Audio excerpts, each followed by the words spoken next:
Allah berfirman, "Fa'aqimus salata wa atuz zakata wa'tasimu billah." Allah berfirman, dirikanlah salat dan tunaikanlah zakat, dirikanlah salat dan tunaikanlah zakat, sebuah ekspresi yang indah dalam Al-Quran karena banyak hal, tapi sebenarnya keduanya saling terhubung satu sama lain. Ketika Anda mendirikan salat, artinya Anda salat bersama, berjamaah. Dan karena Anda salat berjamaah, Anda bisa saling mengenal satu sama lain. Dan setelah saling mengenal, Anda bisa menemukan di antara Anda orang-orang yang membutuhkan. Anda tahu siapa yang sedang butuh bantuan, siapa yang sedang sakit, siapa yang kondisinya sedang tidak baik, dan siapa yang sedang mengalami kesulitan hidup. Akhirnya Anda tahu siapa yang harus diberi zakat. Kedua hal ini saling berhubungan, mendirikan salat dan memberi zakat. Karena mendirikan salat dapat membangun hati untuk lebih dekat satu sama lain karena Allah, dan Anda dapat membersihkan harta dengan membantu mereka yang membutuhkan. Fa'aqimus salata wa atuz zakata wa'tasimu billah. Berpegang teguhlah kamu pada Allah. Kalimat terakhir yang luar biasa. Berpegang teguhlah pada Allah adalah hal terakhir yang akan saya jelaskan, kemudian saya selesai. Ketika Allah berfirman, berpegang teguhlah pada Allah, i'tisam secara harfiah artinya berpegang pada sesuatu yang jika Anda lepaskan, Anda akan mati. Pegang erat-erat untuk ismah. Ismah berarti perlindungan. I'tisam adalah bertahan untuk mendapat perlindungan. Bayangkan jika Anda terjatuh dari sebuah perahu atau kapal atau sesuatu, dan satu-satunya benda yang bisa Anda pegang hanyalah tali atau jangkar. Jika Anda melepaskannya, selesai. Allah berkata, berpegang teguhlah pada Allah untuk hidupmu. Anda tahu kan apa artinya? Itu berarti jika orang-orang di sekitar saya meninggalkan saya, jika orang-orang di sekitar Anda melakukan ritual ibadah hanya karena teman-teman Anda taat, dan Anda berada di lingkungan yang baik, sekarang Anda kuliah dan menjadi satu-satunya muslim di sana, mungkin Anda berpikir, ya ampun, teman-temanku sudah tidak ada lagi, aku tidak tertarik lagi dengan Islam. Aku merasa seperti tidak ingin beribadah lagi. Aku merasa seperti aku tidak punya koneksi itu lagi. Tidak. Apakah orang-orang mempertahankan Anda atau tidak? Apakah yang mendukung Anda ada atau tidak? Inilah mengapa kita adalah warisan dari Nabi Ibrahim alaihissalam. Dia pria muda itu mempertahankan agamanya, dan dia adalah satu-satunya yang berpegang teguh pada agamanya. Tidak ada dukungan dari sekitarnya, keluarganya tidak mendukungnya, lingkungannya tidak mendukungnya. Dia adalah satu bangsa, itu sebabnya Allah menyebutnya sebagai umat bagi dirinya sendiri, sebuah bangsa bagi dirinya sendiri, dan kita adalah pengikutnya. Anda tahu apa artinya itu? Bahwa kita tidak punya alasan, lingkungan di sekitar kita lah yang buruk.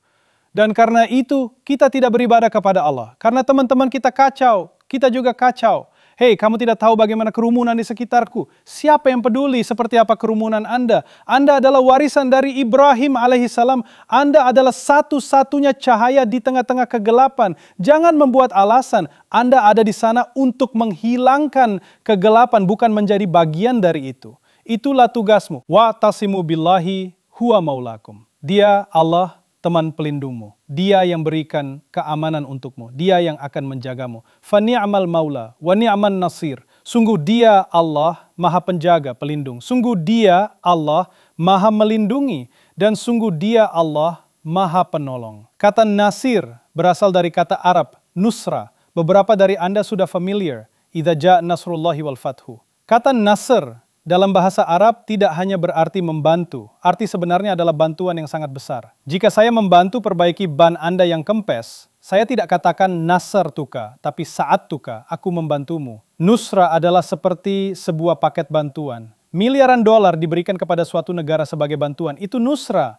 Sepasukan tentara datang untuk membantu negara yang diserang. Itu nusra. Nusra bukanlah bantuan kecil, nusra adalah pasukan bantuan besar-besaran. Seperti ketika Allah akan mengirim sepasukan malaikat, itu yang disebut nusra, itulah nusra. Nusra adalah bantuan Allah, bantuan besar dari Allah. Allah berkata bahwa dia nasir, bentuk fa'il, yang artinya adalah betapa menakjubkannya Allah, bahwa dia selalu siap membantu Anda dengan bantuan yang paling besar. Ketika Anda berpegang pada Allah, Anda telah memegang dukungan terkuat yang mungkin Anda miliki secara konstan. Fa ni'mal maula wa ni'man nasir.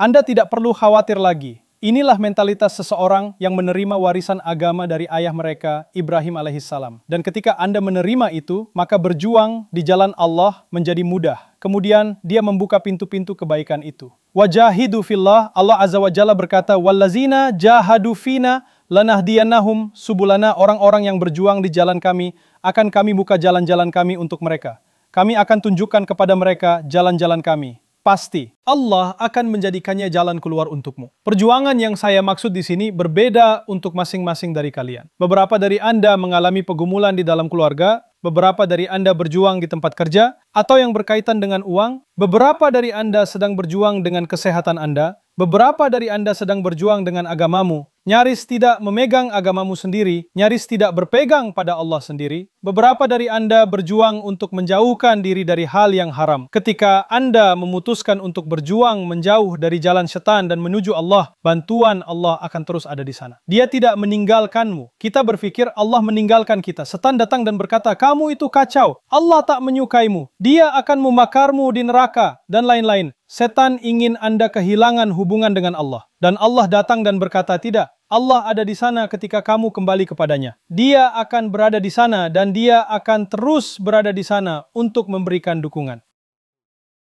Ketika orang memperlakukan Anda dengan tidak adil, dan ketika orang berbuat salah atau Anda melihat kesalahan terjadi, lalu Anda tidak mengatakan apa-apa, ini rencana Allah. Aku akan bersabar dan tidak mengatakan apapun. Yang telah dibahas adalah tentang hal-hal yang berada di luar kendali kita. Ketika ada hal-hal yang terjadi di luar kendali kita, pasti selalu ada tujuan di balik kejadian itu. Akan selalu ada yang terjadi, itu dari Allah. Dan kita harus memperjuangkan keadilan. Menyuarakan ketidakadilan yang terjadi adalah kewajiban yang kita miliki pada diri kita sendiri. Tapi hal ini lebih dari itu. Sangat jelas dan masuk akal. Hal ini adalah yang sebagian besar Al-Quran bicarakan. Tapi ada sikap di hadapan Allah Azza wa Jalla, yaitu kita harus merendahkan diri di hadapannya. Saya harus benar-benar mengakui dalam diri saya bahwa saya tidak akan mempertanyakan Allah. Saya tidak akan mengatakan, ya Allah, aku tidak melihat makna di balik rencana ini. Aku tidak mengerti. Jika aku yang berencana, mungkin aku bisa lakukan yang lebih baik. Ini adalah pikiran yang ada di kepala seseorang. Ini adalah hal yang harus disingkirkan. Karena caraku berencana, caraku mengambil keputusan di kepalaku. Anda pikir Anda lebih berbelas kasih dibanding Allah? Anda pikir Anda lebih adil daripada Allah? Apakah saya berpikir bahwa saya adalah perencana yang lebih baik daripada Allah? Saya lebih tahu daripada Allah? Saya lebih bijaksana daripada Allah? Inikah yang saya pikirkan? Karena ketika saya mempertanyakan keputusannya, maka ini jelas ada yang salah. Tentu, kadang kita bisa saja seperti itu. Bahkan para malaikat juga pernah mempertanyakan Allah satu kali. Mereka tidak mengerti mengapa Adam diciptakan. Mereka tidak mengerti. Bahkan mereka bertanya kepada Allah Azza wa Jalla, "Ataj'alu fiha man yufsidu fiha wa yasfiku dimah?" Apakah engkau hendak menjadikan orang yang akan merusak dan menumpahkan darah sebagai khalifah di bumi? Kami tidak mengerti. Tapi kemudian, segera setelah mereka mengatakan hal itu, karena mereka tidak mengerti. Tidak masalah. Kita bisa bertanya kepada Allah, ya Rob, aku harap aku mengerti mengapa ini terjadi. Berikan aku keikhlasan untuk menghadapi apa yang sedang terjadi. Tidak apa-apa, tapi kemudian apa yang dikatakan para malaikat, wa nahnu nusabbihu bihamdika wa nuqaddisu lak. Engkaulah yang maha sempurna. Kami tidak mempertanyakan kesempurnaanmu. Kami tidak mengerti, tetapi itu tidak berarti bahwa engkau membuat keputusan yang salah. Sama sekali tidak. Itulah kerendahan hati. Itulah yang menjadikan seorang abd dari ibadullah, abdan min ibadina. Hal ini tidak ada. Di satu sisi Anda bisa mempunyai pengetahuan tentang Al-Quran, Anda bisa mengerti bahasa Arab dan hafal Al-Quran, dan mempelajari hadis. Anda tahu semua hal itu, tetapi hal ini tidak ada. Perasaan ikhlas, puas, dan ridho dengan takdir Allah tidak ada di sana. Ridho dengan takdirnya. Tahu bahwa apa yang Allah takdirkan adalah lebih baik. Tahu bahwa apa yang telah Allah takdirkan pasti ada hikmah di baliknya. Tahu apa yang Allah takdirkan, Allah adalah perencana yang lebih baik daripada Anda dan saya. Dan ada kebaikan di dalamnya. Mungkin kebaikan itu, kalian tahu ada tanaman yang tumbuh dalam beberapa hari, kadang ada juga tanaman yang tumbuh dalam 20 tahun kan? Jadi benih yang Anda alami sekarang, kita tidak tahu kebaikannya apakah akan datang sekarang, atau kebaikan akan datang 100 tahun dari sekarang. Kita tidak tahu itu. Itulah rencana Allah. Kita tidak punya pengetahuan tentang itu. Ini bukan sesuatu yang Allah Azza wa Jalla beritahukan pada kita. Allah menciptakan manusia dalam keadaan sulit. Dia ciptakan manusia dengan beban yang berat. Laqad khalaqnal insana fi kabad. Kami telah menciptakan manusia terbenam dalam beban yang berat, usaha yang melelahkan. Anda harus bergulat dengan emosi, secara fisik Anda terbebani, harus berjuang, dari segi kesehatan bisa saja terganggu, secara finansial mungkin harus berusaha keras, mungkin juga orang lain memberi Anda masalah. Intinya, Allah merancang hidup ini agar sulit. Terkadang Anda melihat orang lain dan berkata, hidup mereka jauh lebih mudah dari saya. Tapi Anda tidak tahu kesulitan macam apa yang Allah berikan kepada mereka yang tidak terlihat oleh Anda. Setiap orang menghadapi kesulitan, setiap orang menghadapi tantangan. Anda mungkin berpikir misalnya bahwa Fir'aun memiliki kerajaan, kekaisaran, memiliki pasukan terbesar di dunia saat itu. Dia memiliki segala yang Anda inginkan, semua kekayaan yang Anda inginkan, semua kekuatan yang Anda inginkan, semua pangkat yang Anda inginkan. Dia memiliki segalanya. Mengapa dia bisa memiliki segalanya, sedangkan orang-orang beriman tidak punya apa-apa? Sekalipun begitu, Allah gambarkan Fir'aun hidup dalam ketakutan. Wa nuriya fir'auna wa hamana wa junudahuma minhum makanu yahdharun. Mereka biasa hidup dalam ketakutan. Setiap malam dia mimpi buruk. Dia tidak bisa menemukan kedamaian. Terkadang orang memiliki harta tapi mereka tidak merasa damai. Terkadang orang memiliki kesehatan fisik tapi mereka tidak memiliki kesehatan mental. Mereka tidak memiliki kesehatan emosional. Jadi semua manusia berada dalam keadaan berjuang, baik dia muslim maupun non-muslim. Jadi hal pertama yang ingin saya sampaikan sekaligus mengingatkan diri saya pribadi adalah hanya karena kita seorang muslim bukan berarti masalah kita akan hilang. Bukan berarti karena saya seorang muslim saya tidak akan sedih, atau karena saya seorang muslim saya tidak akan merasa cemas, atau saya tidak akan punya masalah keluarga, atau saya tidak akan punya masalah keuangan atau masalah kesehatan atau apapun itu. Iman, kepercayaan kita pada Allah, hubungan kita dengan Allah tidak berfungsi untuk menyelesaikan masalah kita, tidak berfungsi untuk menyingkirkan orang-orang yang menimbulkan kesulitan pada kita. Bukan itu tujuan kita beriman. Kalau memang seperti itu, maka para nabi alaihi wassalatu wassalam yang memiliki hubungan paling dekat dengan Allah akan memiliki kehidupan yang paling mudah. Mereka layak mendapatkannya karena mereka tinggal berdoa dan semua masalah mereka akan hilang. Jika Anda pelajari kisah para nabi alaihi wassalatu wassalam yang paling dekat dengan Allah, mereka memiliki kehidupan yang paling sulit, mereka memiliki kehidupan yang paling berat, dan terkadang kehidupan terberat yang mereka hadapi bukan berasal dari musuh yang jauh, tapi berasal dari keluarga mereka sendiri. Dengan kata lain, berasal dari orang-orang yang tidak bisa mereka hindari, harus menghadapi mereka setiap hari, harus bersama mereka selamanya, dan tidak bisa lepas dari masalah itu. Jadi, konsep bahwa manusia diciptakan dan ditempatkan dalam suatu keadaan yang mereka akan berjuang, mereka harus berurusan dengan keadaan yang sangat sulit, situasi yang sangat sulit, dan bahkan orang-orang kenyataan mereka harus menghadapinya adalah bagian dari kehidupan.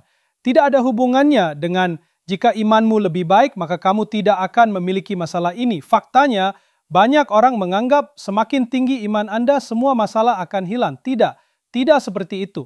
Allah menciptakan dan menempatkan kita dalam badai. Bayangkan ada badai di tengah lautan, Anda sedang berada di tengah badai, ombaknya bergejolak, dan Anda dengan perahu kecil Anda atau semacamnya, terus-menerus khawatir akan tenggelam dan mengkhawatirkan mereka yang tenggelam di sebelah Anda. Lalu apa fungsi iman? Iman memberi Anda kekuatan dan kemampuan untuk melewati badai, untuk menghadapi badai. Bukan berarti Anda tidak akan basah, bukan berarti terkadang perahu Anda tidak akan nyaris terbalik. Tapi sekarang Anda sudah punya kemampuan untuk melewati dan selamat dari badai itu. Anda bisa mengerti, itulah tujuan kita memiliki iman. Bukan untuk menyingkirkan masalah, tapi untuk memperkuat kita agar kita bisa mengatasi masalah tersebut. Dukung misi kami untuk menyediakan pendidikan gratis di seluruh dunia. Dengan hanya Rp20.000 per bulan, Anda membantu Free Quran Education berkembang dan tetap dapat diakses oleh semua orang selamanya.